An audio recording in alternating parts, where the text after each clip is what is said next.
coming out here tonight.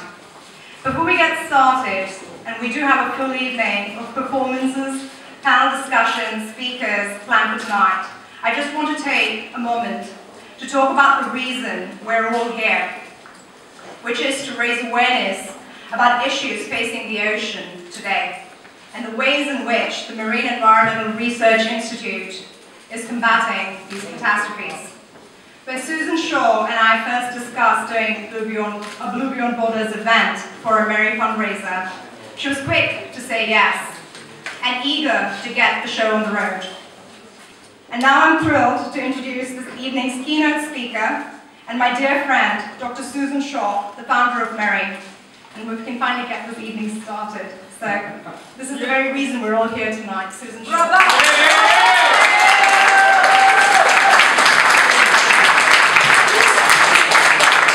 Here we are. It's the power of us.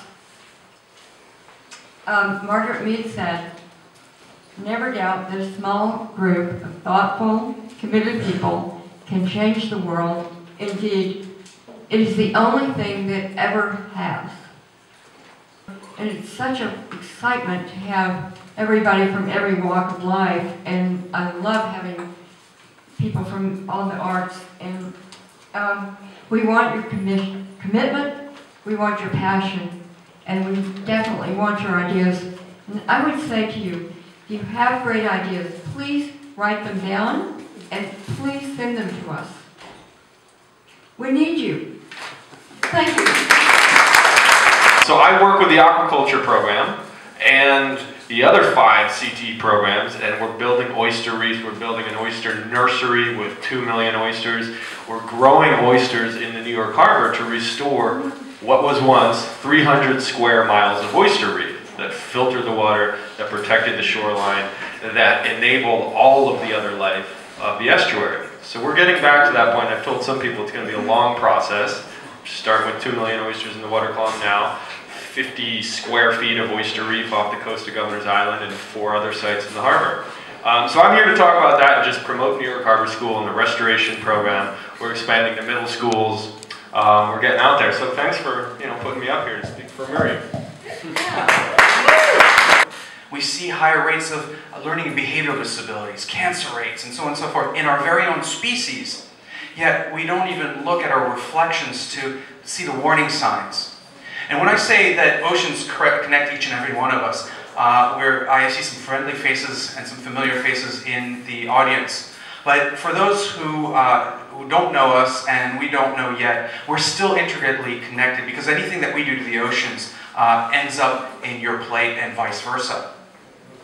So with that said, when we talk about the Gulf, when we talk about fracking upstate, when we talk about the Hudson River and how it used to be very polluted, and it still is to some extent, when we talk about Greenpoint, one of the first oil spills out in the US, although I will argue that there's an oil spill every single day in the oceans. It's just the ones that are near shore, the ones that affect us directly that we talk about. I have hope that the power in each of us and collectively will prevail. Maybe I'm being too naive or positive, but I do think that once we know how terrible it is, that change will come. We're not going to tolerate this as a society. This is the one piece of information I would love you to go home with. There are now more than 90,000 human-made chemicals. Human-made chemicals that never existed before. Guess what? Of those, less than 2,500 have ever had testing on how they affect biological systems. Whales, us, fish, anything that lives. Now, of those 2,500 that have been tested at all, guess what? Almost none have been tested in combination. And again, everything flows together.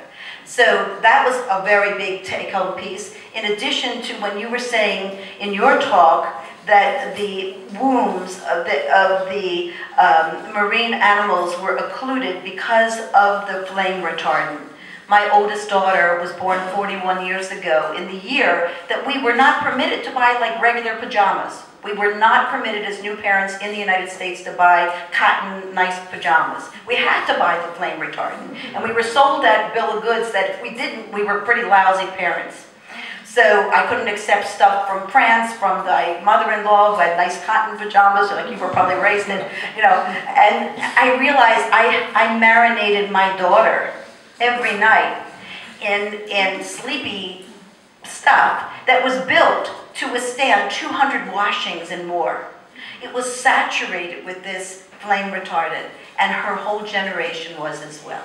We're snorkeling and skin diving every day, but every morning in this socially, ecologically conscious place, a crew of young men have to go out on the beach and clean up baby bottles, wrappers, Coke bottles in Spanish, thongs, flip-flops, toys, clothing. It looks like Walmart's in used on the beach. And no army of young men can really clean it up fast enough. And it's not coming from Belize. You can tell from the wrappers it's coming from Spanish-speaking countries next door, and perhaps from cruise ships. So no matter what the consciousness there is, there's this wave of trash inundating them.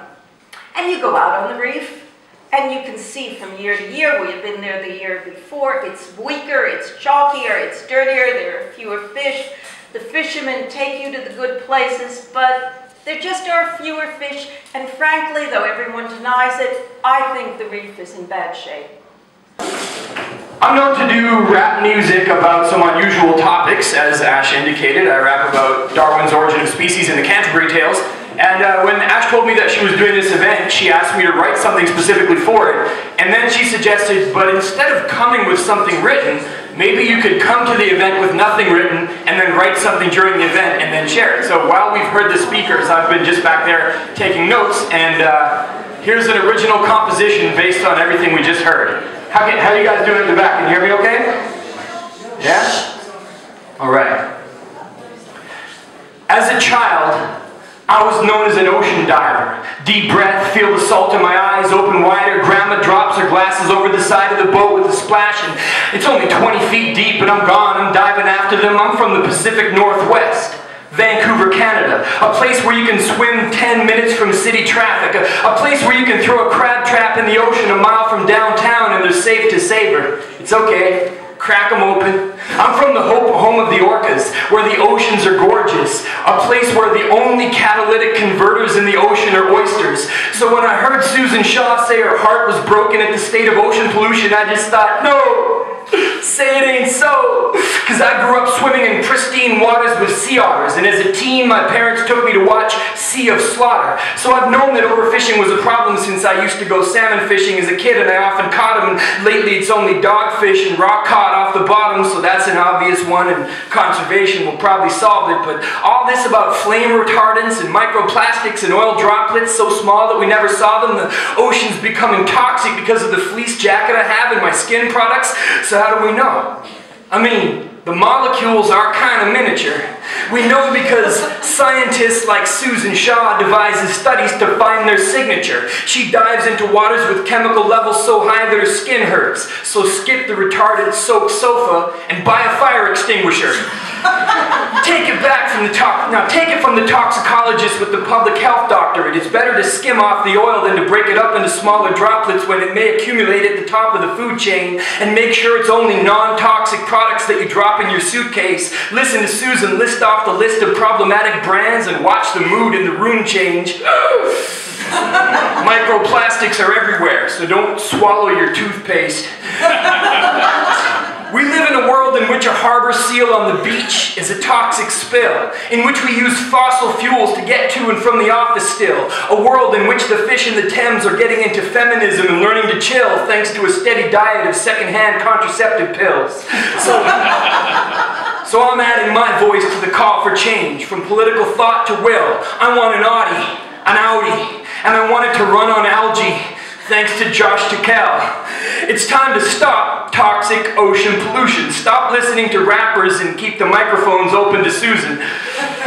If you want the clearest information and the best answers, or listen to Fabian if you want to meet a walrus with breast cancer, or an alligator with hermaphroditism, it's either clean up or act or prepare for reptilian gender equity activism. A change gon' come from addressing the causes and not the symptoms, from consumer boycotts and voting with your wallet's influence, from pressuring your pension funders not to make the wrong investments. Divest yourself from stocks with toxic emissions. Divest yourself from stocks and fuels with fossils in them. Personal responsibility is a conscious decision. So walk to the auction tables after this and start the bidding. I understand I'm on the auction block myself. A mere concession prize since Fabian was not for sale. And who am I?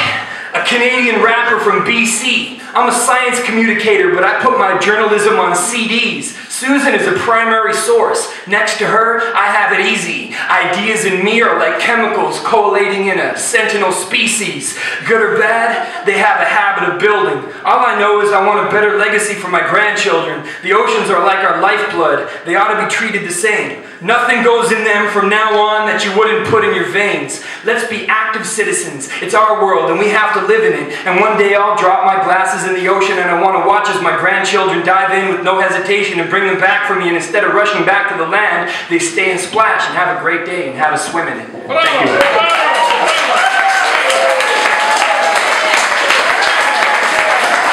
you. Most girls like dolphins. Not me. You know me. Or songs of the humpback whales, singing in stores, with hanging angels, fairies, unicorns. I'm not like most girls. You're so not. And so here we are. So here we are. Carrie reaches her arms around and holds Diane close. Now you smell of salt spray. Then you were wearing a t-shirt with Dennis Hopper. And you were drinking from a children's juice box with Ernie and Bert on it. How you could drink that stuff, I don't know. I was thirsty. Are you thirsty now? No, my mouth is dry, but I'm not thirsty. Have a drink. What is it? Coconut water, electrolytes. Oh, I hardly think they'll need it. If you're thirsty, then you're already dehydrated. Please drink. What are you doing? You gut loading me? Gut loading? I used to have a frog, and the boy at the pet store, he sold me crickets. And he said, you have to gut load them with vitamins or your frog will get sick. So he gave me this crushed up stuff to feed the crickets. Why didn't they just do that at the pet store? I don't know. Maybe it was a bad pet store and he knew it and he wanted me to have a healthy frog. Maybe he had a crush on you. All boys do.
they started wanting to protect them more.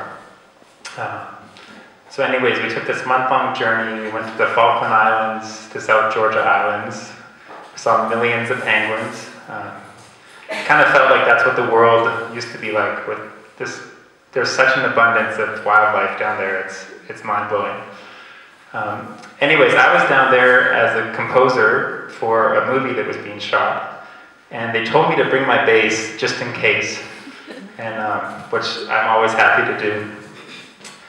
And before the trip, I bought all of Roger's recordings of whales and practiced them on the bass, just to kind of show, I wanted to show Roger that they work really well on this instrument. And Roger plays the cello, so he probably knew that too. But one of the scenes in the movie, I was given a concert on the bow of our icebreaker between South Georgia and Antarctica. And partway through the concert, I started imitating whale calls on the bass. And then sure enough, 12 whales came and swam next to our boat. And it was definitely like the most beautiful moment in my life.